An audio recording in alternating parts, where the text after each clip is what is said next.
Port of Felixstowe is the biggest container port. It carries over 40% of all container traffic in and out of the country. It sits within the Stour and Orwell estuary, which is one of the most highly designated environmental areas. It's got just about every environmental designation that you can think of. The Haven Authority does a lot of work to make sure that the impacts of the port don't affect any of the wildlife. The reason the birds come to this estuary is because the mudflats are extremely productive for invertebrate life, so there's an awful lot for them to eat.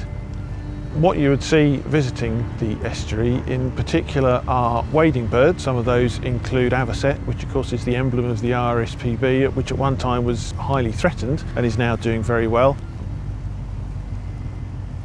The benthic work that we do, so that's sampling things which live in the mud, we found there is no particular change over the last 15 years. The food sources for the birds are holding steady. There were concerns when the channel was last deepened in 2000 that we would be trapping silt in the harbour and then taking it back out to sea rather than it washing up onto the mudflats. So one of the things which we do, some of the material which we dredge actually gets taken upstream in small dredgers and put back into the water column. Here at Shockley and Trimley we have used material to create extra salt marsh and extra mudflats in areas which has also provided protection to the sea walls. It helps to act as a wave break and reduce the maintenance costs of the sea wall itself.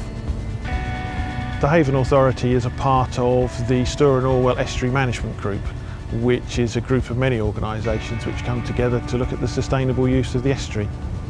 The mission statement of the Harwich Haven Authority is to protect and enhance the estuary for all of its users, and so by working with all of our environmental regulators and with the port operators, it means that we can have successful ports operating in a sensitive environment without any detriment to the local area.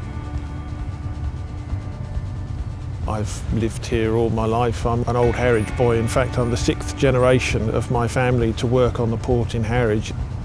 I think they'd be very pleased to know that Harwich is still here and we are looking after the area well.